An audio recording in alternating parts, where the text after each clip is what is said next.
Hi everyone, hope all of you are doing great and are in good health.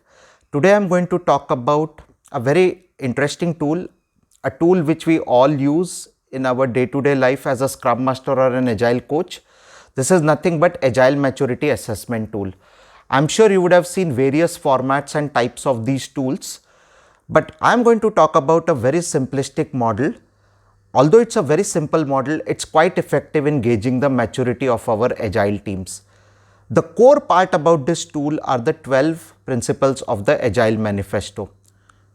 So what I have done is I have created a set of 25 questions covering across various levels of areas of agility in a team. So if I want to measure the agility of a team, for example, I will go into how their events are happening, or how is estimation being carried out, is backlog refinement happening or not, is my product backlog in a prioritized or in an ordered list or not. So I have questions designed around these areas.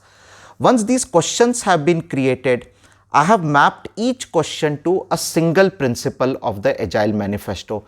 Now this might sometimes become difficult because there could be one question which could be catering or which could be cutting across more than one principle of the Agile Manifesto. But then the rule is that find out that principle which is closest to that question, and then do a one-to-one mapping.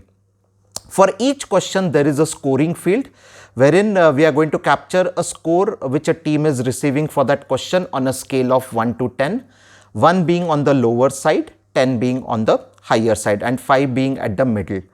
So when I run this assessment for a team, I will run the team through these 25 questions. I will capture the score for each of these questions based on my observations, based on the team's overall adherence to agile way of working, the swarming culture, the culture of psychological safety, etc. Those are the factors which will come in ranking for each of this question.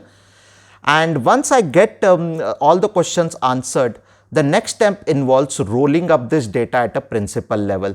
So I will do a kind of a pivot table or a pivot this data at a principal level.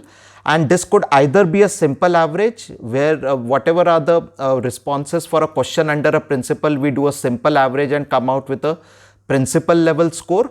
Or it could be a weighted average where some questions get a higher weightage, some questions get a lower weightage. Any of the method is fine. I would recommend to start with going for a simple average method. So across the 12 principles, we will get a average score which the team has scored. And we plot this on a radar chart. The radar chart is a very powerful tool because at one single view, you get an idea that which principle is lagging, which principle is on a higher side of maturity. So as a Scrum Master and an Agile coach, I will focus on those principles to improve upon for the team which are scoring on a lower side. Whereas principles which have scored on a higher side, I should not let my guard down. I should always keep a watch list on those also. So that's it from my side. I hope you find this short video interesting and you will apply this tool in your day-to-day life. Do share your feedback on your usage of this tool, or if you have a better idea to use this tool. This is your coach Ashutosh Bhatodekar signing off for now. Do like, share and subscribe to this video and to our channel. Thanks a lot and bye for now.